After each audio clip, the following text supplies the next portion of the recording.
And welcome back. Winter's polar vortex may be gone, but here comes the pollen tsunami. After a ferocious winter and a delayed spring, pollen counts have been record-breaking. Here with useful ways to treat your allergies at home is asthma and allergy specialist Dr. Nita Ogden. Nice to see you, Doc. Thanks for having me. My wife has been miserable. Up all night with a box of tissues. The kids have been miserable.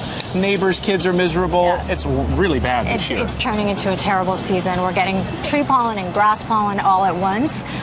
So it's a little unusual that way. So it's really important to start taking measures that you can use at home to help minimize your symptoms. Okay, so let's dive into some of your tips. Let's start with the Saline. Yeah, so I recommend to all my patients when they get home after a day of being outside, rinse out your nose and your eyes with the saline wash so you're removing those microscopic pollen particles that you end up sleeping with, lodging in your mucous membranes overnight and making your allergies worse. So good to wash away the pollen. You're really just trying to minimize your exposure. The other night I had to put an air purifier in my little boy's room because it was just a mess. Close the windows, you say, and put on an air purifier. Yeah, allergy sufferers should keep the windows closed, run their air conditioners, and an air purifier is a good idea because allergen does penetrate into the home. So look for one that has a HEPA type, and that'll be effective in removing those microscopic allergen particles from the home. Great. Now, hydration.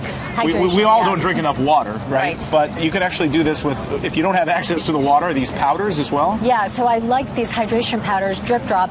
It's available at any pharmacy, and dehydration has been associated with higher histamine levels that drive allergies. This is a good way to replace your electrolytes. Water doesn't do that enough. Wide-brimmed hats. Why are we going to wear wide-brimmed hats? Again, you're trying to minimize your exposure to pollen. Looks great on you.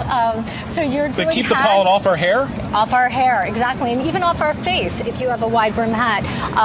Eyeglasses are key with the eye coverage as well, and Vaseline. I had no idea. Vaseline. Why use Vaseline? So using it at the tips of your nose will help catch some of these particles and keep them from getting way in there and causing those nasal symptoms. That is a great tip. And then even some of these face masks. Face masks. If you're handling anything with pollen, including your pets, your decks, your cars, never want to sweep them. Always use a hose and always use a mask and gloves so that you're mowing the lawn. Yeah, exactly. And then wipe down your pets? Wipe down your pets. Pets are a huge source of bringing pollen into the home. Hose them down, wash them more frequently, and wipes are a very quick, effective way to remove those allergens. Some great tips. Hopefully we can bring some relief to people out there. Yeah, I hope so. Thank you. Great to see you. Thanks. We didn't help nice our cause with some giant flowers next to us as well. I'm going to be sneezing.